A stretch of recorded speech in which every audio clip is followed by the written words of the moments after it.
Hello and welcome again to YouTube mom channel. आशा करती हूँ कि आप हमसे जुड़ चुके हैं। चैनल को जरूर सब्सक्राइब करें क्योंकि हर दिन एक इंपॉर्टेंट इन्फॉर्मेशन लेकर आती हूँ ताकि आपकी प्रेगनेंसी बेहतर हो सके। गर्भ के अंदर ही शिशु का शरीर बनता है, ढांचा बनता है, मसल डेवलप होती हैं और 9 महीने तक ये विकास चलता है। लेकिन कई बार ऐसा होता है कि माँ जो गर्भावस्था में चल रही हैं, पहले से उनका न्यूट्रिशन लेवल अच्छा नहीं रहा है, कमज़ोरी रही है या फिर डिफिशियंसी में ही चलती आई है और उसी में प्रेगनेंसी रही है, तो ऐसे में बच्चे में भी कमज़ोरी के तो पूरे चांसेस हैं।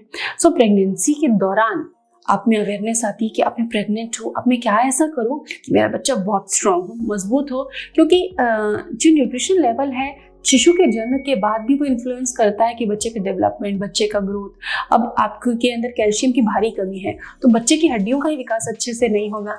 तो ऐसे समय में आपको करना क्या है? प्रेगनेंसी है, वॉमिटिंग आती है, नोजिया होता है, खाया नहीं जाता, भूख नहीं लगती, खाती हूँ उल्टी हो जाती है। सो चलिए देखते हैं एक इनोवेटिव नेचुरल आयुर्वेदिक आइडिया जो कि आपके लिए बहुत हेल्पफुल होगा। फ्रेंड्स, आयुर्वेद में वंशलोचन, जिसको कि तबाशीर भी कहा जाता है, एक बहुत ही उपयोगी पदार्थ है। अभी होता क्या है तो थोड़ा जान लेते हैं कि जो बांस के पेड़ होते हैं उनके जो जॉइंट्स है, बांस में जगह जगह आपने जॉइंट्स देखे होंगे, तो उस जॉइंट्स में एक सफेद सफेद सा क्रिस्टल जैसा, सिलिका जैसा, जिसको बैम्बू सिलिका भी कहा जाता है, वो जमा होता है। एंड यही बैम्बू सिलिका वंशलोचन है। इसको बांस के पेड़ को काट कर एक्सट्रैक्ट करके और कमर्शियल पैकेजिंग करके और मार्केट में लाया जाता है। तो इसको हम वंशलोचन कहते हैं। ये टेस्ट में न्यूट्रल होता है, आपको कोई कड़वा, खट्टा, कसैला कोई टेस्ट नहीं आता, शीतल होता है और मधुर होता है प्रकृति में। तो ये पित्त को शांत करता है, लीवर को कूल करता है, ये भर भर के कैल्शियम होता है इसमें। तो कैल्शियम बहुत बहुत इंपॉर्टेंट है। प्रेगनेंसी में 1200 mg के लगभग कैल्शियम की आवश्यकता एक प्रेग्नेंट माँ को होती है। उसकी कैसी स्टेटस है, कैल्शियम का स्तर क्या है आपके पैथोलॉजी में जो भी आया है उसके अकॉर्डिंग। तो डॉक्टर कई महिलाओं को शुरू से ही कैल्शियम देना चालू करती हैं।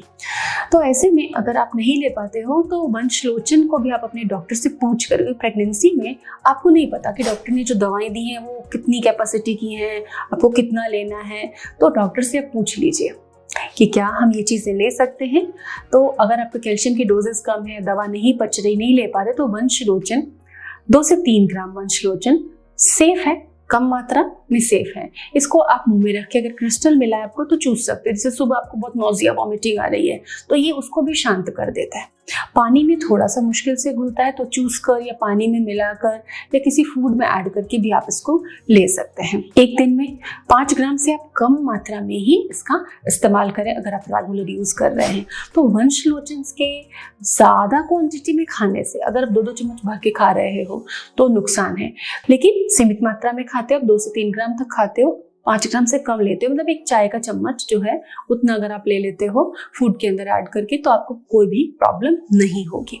याद रखें, शुद्ध वंशलोचन आपके पास होना चाहिए। तो मैंने कोशिश की, डिस्क्रिप्शन में लिंक दिया है, आप वहां से आप शुद्ध वंशलोचन खरीद सकते हैं। कई बार ऐसा होता है कि कुछ महिलाओं को मिट्टी, चौक खाने की हैबिट होती है। वंशलोचन इवन बच्चों को भी दिया जाता है जिनको कि मिट्टी खाने की आदत होती है, यानी कि कैल्शियम की कमी है, आयरन कैल्शियम डेफिशिएंसी। या अगर आपको भी प्रेगनेंसी में नॉन एडिबल आइटम जैसे बर्फ खाना, कच्चे चावल खाना, चौक खाना, मिट्टी खाने की प्रॉब्लम है, तो उनको आप सिंपली वंशलोचन दीजिए। परिचय में कोई है या आपके साथ कोई प्रॉब्लम है तो वंशलोचन लीजिए।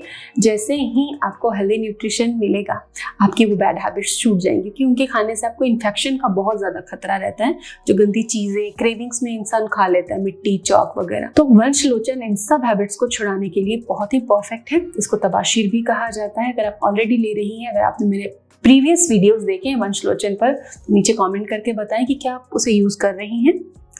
आप हमसे यूं ही जुड़े रहें ताकि आपकी प्रेगनेंसी के लिए आपको और भी बेहतर अपडेटेड इंफॉर्मेशन मिले। Stay tuned.